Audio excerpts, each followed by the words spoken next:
Boa noite. O nosso programa de hoje abre espaço para debater a união homossexual. Veja quem são os nossos convidados. A doutora Raquel Castro, ela que é presidente da Comissão de Direito Homoafetivo da OAB Seção Rio de Janeiro. A doutora Maria Berenice Dias, ela que é presidente da Comissão Nacional da Diversidade Sexual do Conselho Federal da OAB e vice-presidente do Instituto Brasileiro de Direito de Família. E também participa do programa o doutor Rodrigo Brandão, ele que é professor da UERJ e que também é doutor em Direito Público e procurador do município do Rio de Janeiro. Antes de começar o nosso debate, vamos saber a opinião do presidente da OAB Seção Rio de Janeiro, doutor Roadir Damus, sobre o tema.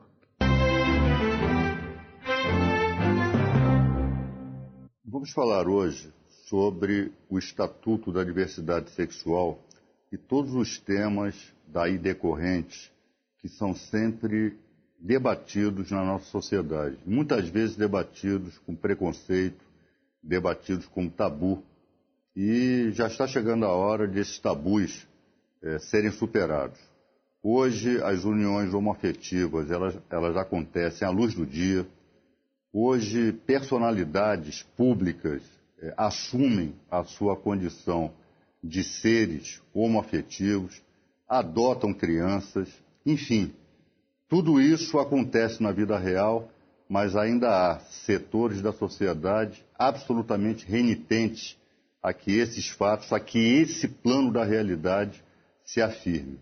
No próprio Poder Judiciário, ainda há magistrados que, em decisões, mostram todo o seu preconceito, mostram todo o seu conservadorismo em relação a esses assuntos.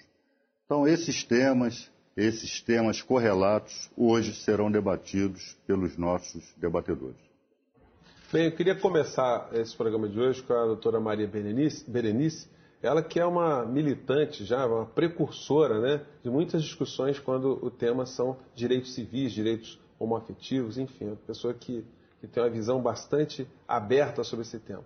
Doutora Maria Berenice, qual é o nosso problema principal hoje quando nós estamos falando em dignidade da pessoa humana, reconhecimento de direitos homoafetivos?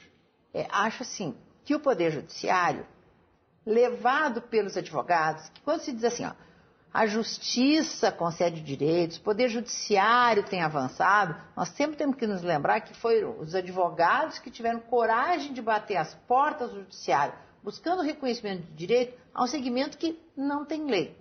Então, há uma década, se começou no Brasil a reconhecer direitos pontuais em um processo, em outro processo, avançando em alguns pontos. Isso até que, em maio do ano passado, o Supremo Tribunal Federal deu a mais emblemática decisão, dizendo que as uniões de pessoas do mesmo sexo, uniões homoafetivas, como se prefere chamar, elas são sim uma entidade familiar, elas têm todos os direitos, como uma família, e não podem receber tratamento discriminatório. A partir desta decisão, parece, bom, agora se discutir uma nova realidade, então se vai começar a reconhecer os direitos. Mas ainda está dependendo do reconhecimento do judiciário. E como disse o presidente da ordem, ainda tem juízes preconceituosos. Então, o que está faltando? Então, nós precisamos de uma legislação. E esse também é um projeto da Ordem dos Advogados, de se fazer uma legislação, um estatuto, uma lei ampla, prevendo todos os direitos que a Justiça já reconhece, que em sede administrativa já vêm sendo deferidos, para se incorporar no nosso sistema jurídico. Pois é, doutora Raquel, o assunto ainda é visto como tabu, né? Quando a gente fala aprovação de uma lei no Congresso Nacional, a gente vai ter que lidar com essa questão também, né? Não, sem dúvida, é uma grande preocupação nossa, né? A ideia do Estatuto, criado, né, em conjunto com todas as comissões da diversidade sexual e direito homoafetivo de todas as seccionais da OAB, né, e lideradas pela doutora Maria Berenice Dias, a gente ela teve essa grande ideia de pegar toda a legislação que precisa ser alterada para a inclusão, né, da questão da orientação sexual, identidade de gênero, e é uma coisa bastante ampla. Trata da adoção, trata do casamento, trata de alimentos, direitos sucessórios, enfim. A gente conseguiu fazer isso a várias mãos. Quando chegar no Congresso, acho que nada mais justo que seja feito por iniciativa popular, que é o que a gente já lançou essa campanha, né? Agora a gente vai esbarrar, sem dúvida, no preconceito que não existe só no judiciário, existe principalmente no nosso legislativo, que ainda é muito tacanho, né? Ainda se deixa levar por argumentos que não deveriam existir, já que estamos num Estado laico, né? Uhum. Bom, doutor Rodrigo, quando a gente discute outros temas aqui no nosso Direito de Debate, tem outros fóruns também, quando a gente discute direito ambiental, direito penal, sobretudo, se afirma que o nosso problema não é a legislação, porque essa nós temos em profusão, é a implementação dessa legislação. Quando a gente discute direitos homoafetivos, a doutora Berenice levantou a questão, temos um vácuo nessa história. Sim, é verdade. O grande avanço veio do Poder Judiciário, não há dúvida, foi o julgamento da ADIM, proposta pela Procuradoria-Geral da República, em que se reconheceu que a união homoafetiva tem os mesmos efeitos jurídicos da união heteroafetiva e, portanto, constitui entidade familiar para todos os efeitos jurídicos. Há uma dificuldade de deliberação no Congresso Nacional a respeito desse tema, isso parece absolutamente inequívoco, né? E isso se dá, a meu ver, por alguns problemas de representatividade, né?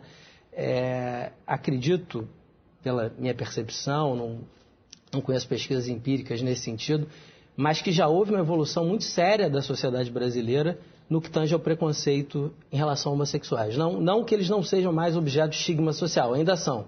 Os episódios de homofobia, infelizmente, são aí relatados pelos jornais.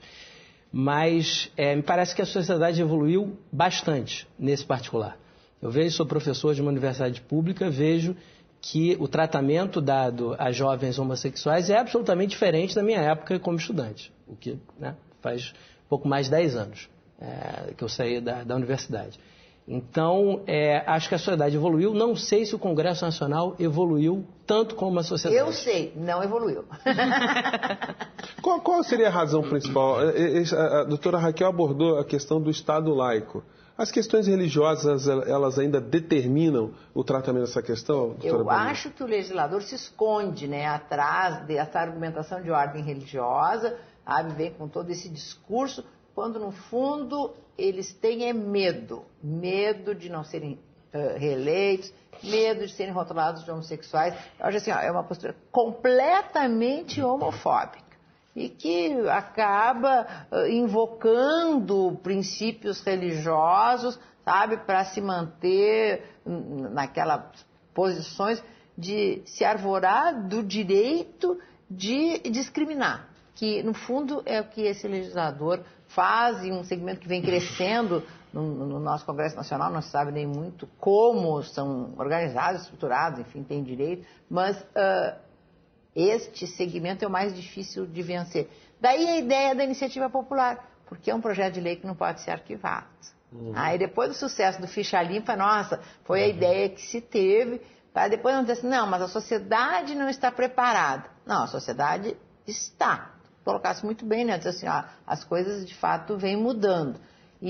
Mas nós precisamos ter a legislação, principalmente dos aspectos penais. Então, a homofobia que existe, que é crime, melhorou. Mas no Brasil ainda se mata um homossexual por dia, normalmente assim, crimes hediondos, sem que se tenha uma lei que criminalize. Então, o judiciário avança em concessão de direitos, porque aonde não tem lei, o juiz tem que decidir.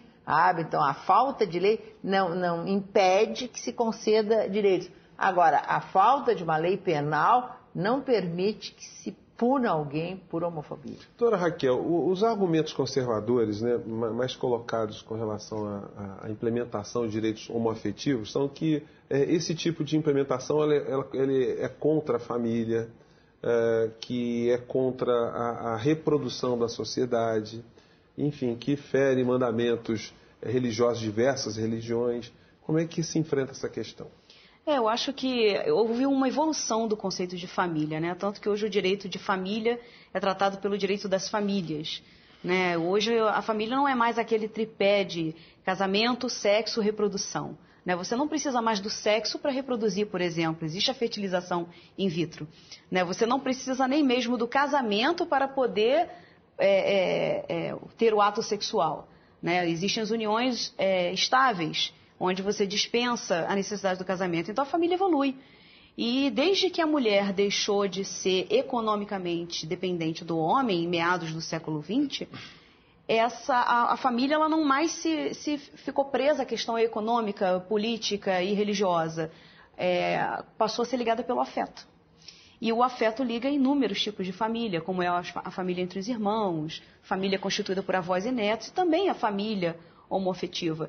E é engraçado, há pouco tempo eu li uma matéria no jornal que dizia assim que a união homossexual ela vai salvar o casamento. Porque hoje em dia a maioria das pessoas não querem mais se casar, o número de divórcios é muito grande, então essa história de que vai acabar com o casamento, isso aí é um argumento sem peso, sem lógica, sem fundamento, que não pode ser utilizado Aliás, de nós maneira vamos entrar para o alguma. intervalo agora, só para registrar, né, as estatísticas oficiais dão conta que o número de casamentos no Brasil está aumentando. Mas Direito e Debate volta num instante. Não saia daí que o programa está muito bacana.